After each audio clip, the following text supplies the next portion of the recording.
अरे कैसे आप लोग हैं। मैं अच्छी हूँ, आशा करती हूँ आप लोग भी अच्छे होंगे।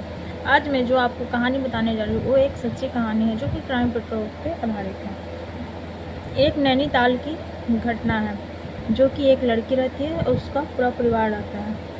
वो लड़की पढ़ने में बहुत ही तेज़ रहती है। वो अपने कॉलेज में हरदम टॉप करती है और देखने में बहुत खूबसूरत रहती है। उसको बहुत सारे लड़के पसंद करते थे जो कि उसे कॉलेज में, लेकिन उसके माँ बाप ने अरेंज मैरिज एक साधारण परिवार में शादी कर देता है। उस घर में उसकी सास नहीं रहती है, उसके हस्बैंड और उसके पिता रहते हैं। उस लड़का का रोनित नाम रहता है, उसके माँ मर गई रहती है। रोनित बहुत मेहनत करके जॉब करता है, बस ज़्यादा पैसा नहीं कमाता है, वो पैसा कम ही कमाता है। जो कि उसकी पत्नी बहुत शॉपिंग करना, घूमने, ये सब चीज़ का बहुत उसकी पत्नी का शौक़ रहता है, लेकिन वो घूम नहीं पाती है क्योंकि उसके हस्बैंड को ज़्यादा टाइम ही नहीं मिल पाता है ऑफिस से।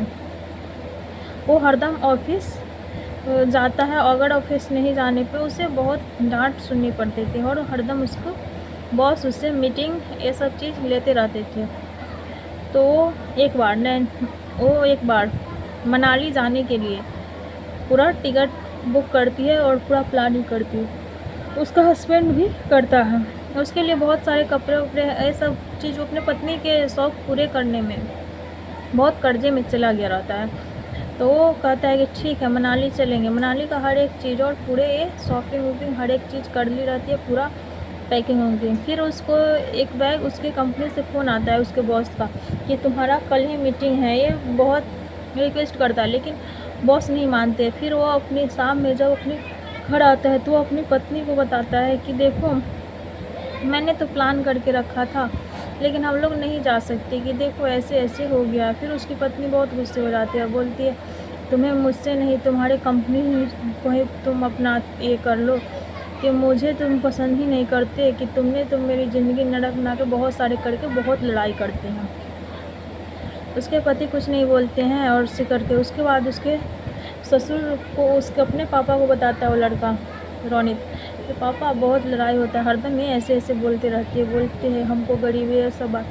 तो बोलती है कि कोई बात नहीं, मुझसे बात ही नहीं कर रही। तो उसके पापा बोलते हैं कि पत्नी को गाने जेवर ये सब चीज़ बहुत पसंद होते हैं कि क्यों नहीं दिला देते हो।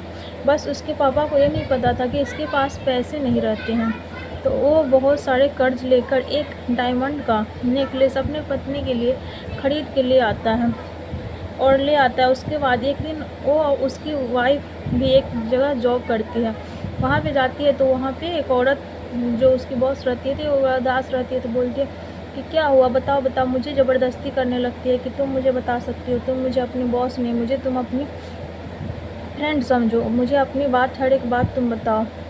तो ये कहती है कि कुछ नहीं ऐसे ही करके वो जिद करने लगती है। तो बोलती है कि ठीक है। तो वो अपना पूरा बात बताती है कि मेरे साथ में ऐसे ऐसे होता है, मेरे हस्बैंड हरदम कंपनी में ही बिजी रहते हैं। वो बोलती है अच्छा ऐसा है कि चलो तुम मेरे घर रह जाना। ऐसे करके उसकी जो बॉस रहती है औरत, वो अपने घर लेके चली जाती है। तो उसके बाद वो जाती है तो उसी के घर रहती है, बोलती है आज रात मेरे घर रुक जाओ, कल होके तुम चली जाना।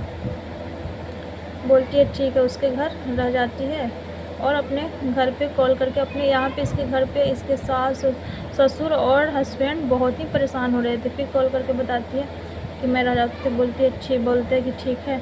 उसकी एक बेटी रहती है, बोलता है कि घर आ जाती तो अच्छा रहता, कि बहुत तबीयत ख़राब है। तो बोलती है कि तुम्हारी भी बेटी है, कि तुम नहीं देख सकते हो कि मेरा ही रहना सिर्फ ज़रूरी है, कि तुम्हें उसे देख लेना।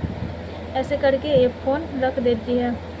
पूरे रात वो और उसके पापा अपनी बेटी का देख रेख करते हैं। कल होके ये जाती है तो ये बोलती है कि देखो मैं तुम्हारे साथ उब गई हूँ, मैं अपनी ज़िंदगी ऐसे नहीं जी सकती, कि तुम ना मेरे से डिवोर्स कर लो। लड़की बोलती है, ये परेशान होकर बोलता है कि देखो कि तुम ऐसे क्यों कर रही हो, कि हम डिवोर्स क्यों करेंगे, कि थोड़ा लड़ाई झगड़ा हुआ हो गया। उसी चक्कर में इसका उस दिन भी मीटिंग रहता है, उसमें लेट हो जाता है। उसके बाद वो जाता है तो उसे कंपनी में जॉब से बॉस निकाल देते हैं। बोलते हैं तुम लेट से आते हो, कि मीटिंग भी अटेंड नहीं करते हो, कि अब तुमको कोई ज़रूरत नहीं है यहाँ पे रहने की, वो हटा देते हैं। उसके बाद उसके ऊपर तो बहुत कर्ज रहता है, सब कर्ज मांगने आने लगते हैं। उसके बाद वो आके एक बार जो जिससे सोनार से नेकलेस लाया था वो बहुत बुरा भला इसके गेट पे आके कह रहे थे। उसकी वाइफ क्या करती है, नेकलेस लेके और उसको दे देती है, बोलती है यहाँ से जाओ, फिर दोबारा मत आना। और बोलती है कि तुम कर्ज लेकर तुमने नेकलेस लाया। तो बोला कि मैंने तो तुम्हारी ही खुशी के लिए लाया था, मेरा जॉब नहीं छूटता तो मैं तो सुधा ही देता, कि जॉब छूटने की वजह से मैं किसी को पैसा नहीं दे पा रहा हूँ। ऐसे बोल के वो चुप हो जाता है। उसके बाद इसकी पत्नी क्या करती है, नशा का गोली खाकर और नौटंकी करती है, क्योंकि उसे अपने हस्बैंड से छुटकारा पाना था। डॉक्टर आते हैं, डॉक्टर बोलते हैं कि थोड़ा देर लेट भी हो जाता तो मर जाती है, कि कुछ है, प्रॉब्लम है, क्या है, तो मुझे बता सकते हैं, मैं तो फैमिली डॉक्टर हूँ। ये सब हर एक चीज़ बात बताते हैं। तो बोलते हैं कि अच्छा ऐसा बात है। उसके बाद वो चले जाते हैं। उसके बाद ये अपना हस्बैंड से डिवोर्स लेती है, कि डिवोर्स हमको लेना है। तो एक दिन इसके हस्बैंड इसका पीछा करते हुए आते हैं कि ये कहाँ जाती है और क्या करती है। तो इसके हस्बैंड देखते हैं कि जो औरत इसकी बॉस थी उससे के साथ में ही रिलेशन में रहती है। तो इसका हस्बैंड सोचता है कि अरे लड़की लड़की ऐसे कर रही है। तो ये इसका हस्बैंड वीडियो बना लेता है। उसके बाद वो गेट खोल के अंदर जाता है, बोलता है कि हमको अब पता चला तुमने अपने अय्याशी के लिए ये इतने गिरी हुई हो कि औरत नाम के कलंक हो, ऐसे करके बहुत सारे बात बोल के बोलता है। बस ये बोलता है कि तुमने मुझे खुश नहीं रख पाए। लड़की बोलती है कि तुम्हारे तो चूल्हे पर पानी में डूब मरना चाहिए। ये सब चीज़ बोलते हुए बोलते हैं जाके तुम आत्महत्या कर लो। ये सब चीज़ उसके हस्बैंड को बहुत बुरा लगता है और वो अपने घर में जाके पंखे में लटक कर मर जाता है। और वो वीडियो और एक चिट्ठी लिख कर पूरा लिख देता है कि इसका जिम्मेदार मेरी वाइफ और रीचा जो उसकी कंपनी की मालकिन है ये है, और वीडियो हर जगह वो भेज देता है।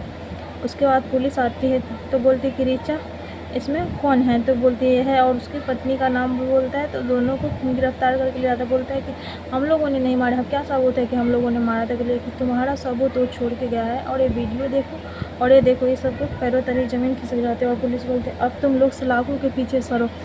तो ऐसे चीज़ों से बचने के लिए आप लोग भी सतर्क रहें, क्योंकि कोई नहीं जानता कि आप लड़के के ही पीछे, आजकल के लोग इतने पागल हो गए हैं कि लड़की के पीछे भी लड़की के पीछे एकदम पागल रहता है।